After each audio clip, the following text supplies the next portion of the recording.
Salut tout le monde, mon nouveau véhicule Toyota Tacoma Off-Road 2019. Il va être modifié exactement, c'est-à-dire presque comme mon FJ Cruiser. Je vais faire quelques modifications. Là en ce moment, à l'achat, ce que j'ai changé, c'est les pneus. J'ai remis exactement les mêmes pneus que mon FJ Cruiser. Des Falcon Wild Peak. La grosseur de ceux-là, c'est du 2,65 75 16. Peut-être après avoir monté la suspension, je vais peut-être passer à 2,85, mais je pense pas. C'est une grosseur qui me convient, le 2,65 75 16. C'est un beau ratio, le 75 pour le off-road. Ça permet de baisser la pression des pneus sans risquer d'endommager le mag ou le rim. Et pour la consommation d'essence, c'est sûr que c'est un plus par rapport au 2,85.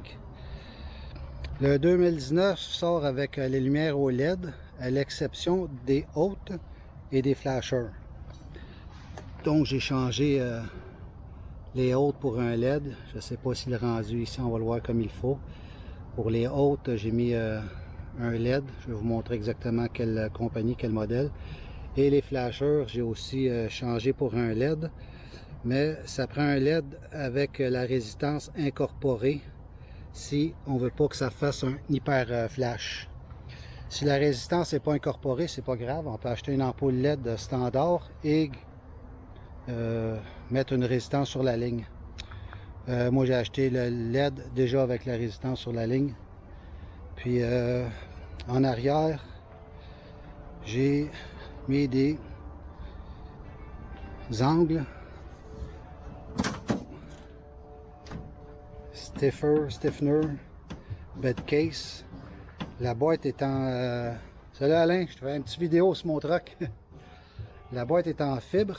Puis durant le off-road, quand on magane ça, c'est-à-dire quand le chemin est très magané puis ça bordasse d'un coin, c'est pas tellement bon pour les côtés, surtout s'il y a du poids. Fait qu'en ce moment, ça sert à rien parce que j'ai pas mis de poids dans le véhicule. Mais c'est pour plus tard. Je les ai reçus aujourd'hui. On est le 19, je pense, et j'ai installé ça tout de suite. C'est la compagnie AP qui fait ça. Modèle facile à installer. Ça prend peut-être une demi-heure, 45 minutes, pas plus. Je mettrai les liens sur les pièces dans la vidéo qui va être postée sur YouTube. Je mettrai les liens pour que vous puissiez voir exactement quelle compagnie. Le spare a été changé aussi. Évidemment, en 4 roues, ça prend le spare de la même grosseur que les autres. On ne peut pas faire comme un véhicule standard, avoir un petit spare, ça ne marche pas. Et pour ce qui est des spares sous la bed truck, sous la boîte, pour moi, il n'y en a pas question. C'est un paquet de problèmes quand on veut s'en servir. Là, en ce moment, c'est sûr qu'il n'est pas monté comme on devrait le monter. J'attends la braquette qui va aller sur la rail qui s'en vient. Donc là, il y a une rail qui s'en vient, est en commande. Et sur cette rail-là, il va y avoir une braquette pour monter le spare. Évidemment, ça ne restera pas comme ça. Là. Ça va être comme ça pour peut-être 2 semaines, 3 semaines, le temps que les 2 pièces que j'attends arrivent. Et ensuite, ça va avoir l'air un petit peu plus normal. Parce qu'un spare monté comme ça dans la boîte, c'est pas tellement bon. Là, évidemment, il est cadenassé, mais faudrait pas que je fasse du sentier bossé parce que j'entendrais le spare claquer dans la boîte. Là, ça serait pas trop l'idéal. Le groupe off-road, grosse différence avec les autres groupes, c'est-à-dire le sport ou le standard SR5, c'est que celui-là a le différentiel barré et le système crawl qui est ça ici au plafond. Ça, c'est toute la différence en off-road. Sur YouTube, il y a beaucoup de vidéos qui expliquent comment fonctionne le système crawl. Je ne l'expliquerai pas ici. Mais sur le Tacoma Sport, il n'y a pas de système crawl et il n'y a pas de différentiel barré. C'est la grosse différence avec off-road et sport. Oups, je m'habitue pas. Le pied sur le break, le bouton. Je suis pas encore habitué à la nouvelle technologie. Mon FJ était pas semblable, si on veut, au niveau technologie. Très le fun.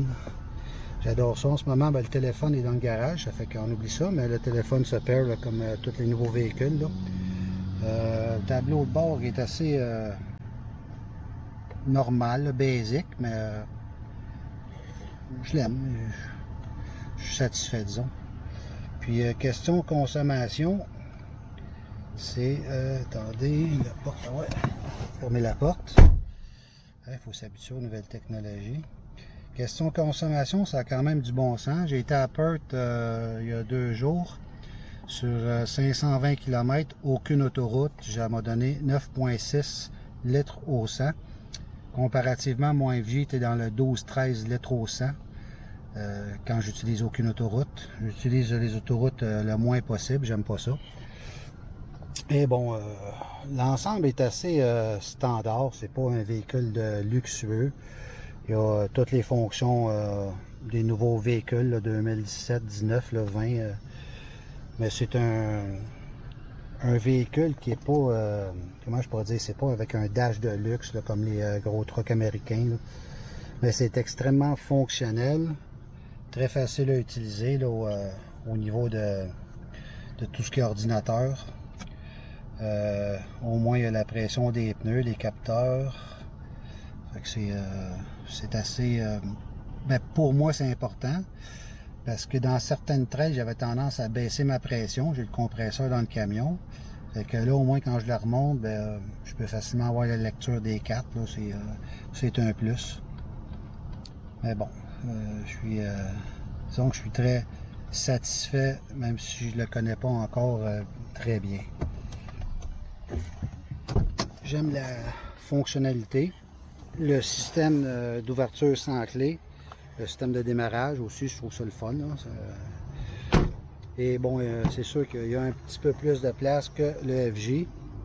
L'arrière, normalement, il y a des appuis-têtes, mais j'ai seulement laissé celui du milieu, les 2 autres, je les ai ôtés.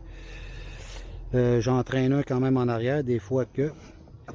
Et ici, bon, ben, il y a des compartiments de rangement des 2 côtés. Pratique. Il y a aussi un compartiment en arrière. Pratique aussi. Les 2 côtés.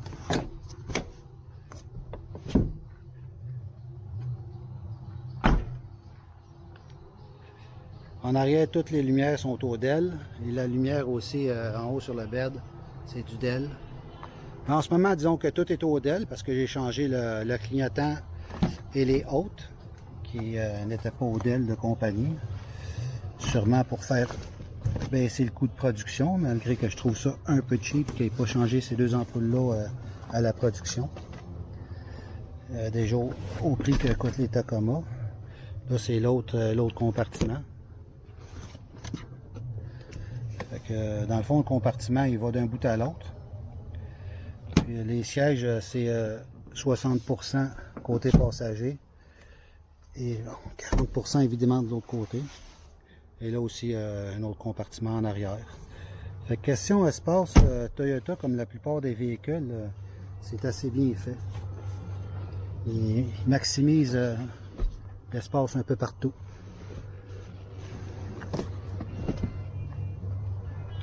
La vitre électrique en arrière, comme la plupart des camions. C'est sûr que comparé à un véhicule américain full size, celui-là, le Tacoma, c'est fait beaucoup plus petit. Pour moi, c'est excellent. J'aime pas les full size. Et la boîte en arrière, c'est une 5 pieds.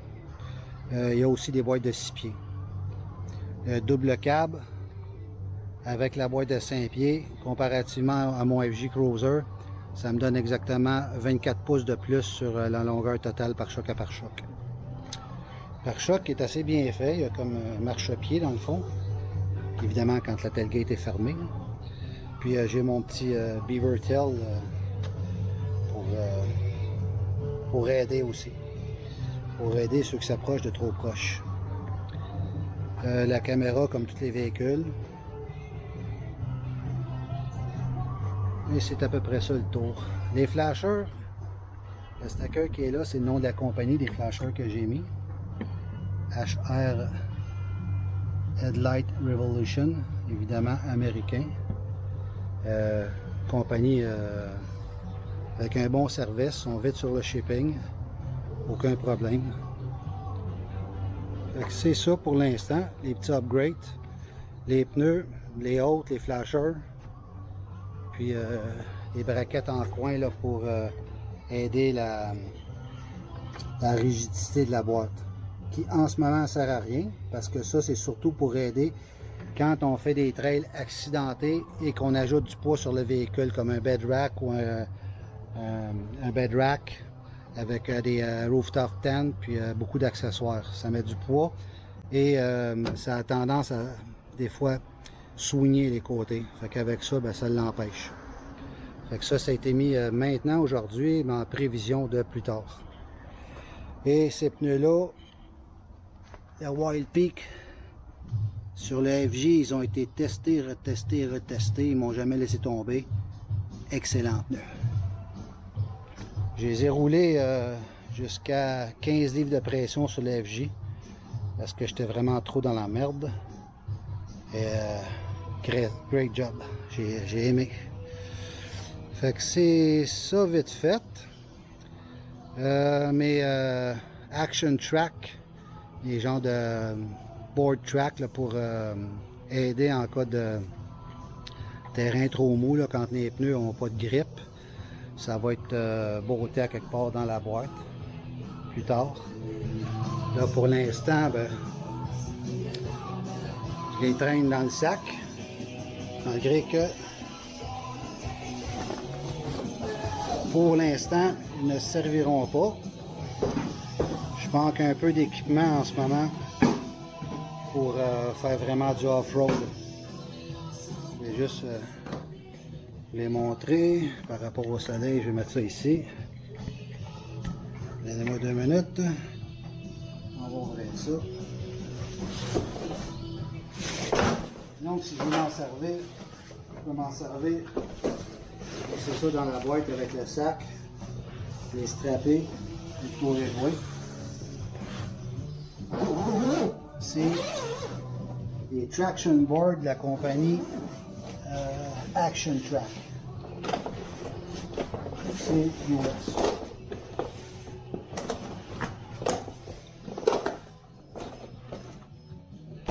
Quatre exemplaires. Extrêmement bien fait. Ils ont l'air neufs et ils ont quand même servi. Évidemment, ils ont été nettoyés, mais ils ont servi.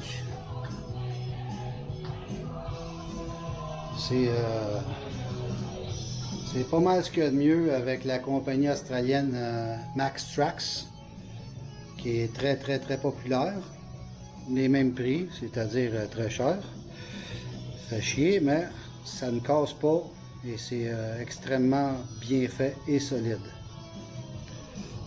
Bientôt, au lieu de les traîner dans le sac, je vais avoir une braquette puis je vais pouvoir les arrimer directement dans le bed en arrière. Malgré qu'avec le sac, il faut le sac dans le bed, juste à mettre un petit wire d'acier pour que ça ne débarque pas du bed, puis that's it. Pratique aussi. Donc c'est ça pour l'instant. Au mesure que je fais des updates sur le Tacoma Off-Road, je les posterai. Je ferai des genres de update vidéo. Fait que pour l'instant, c'est ça qu'il y a à dire sur le Tacoma. Pas mal straight et standard en ce moment. Merci.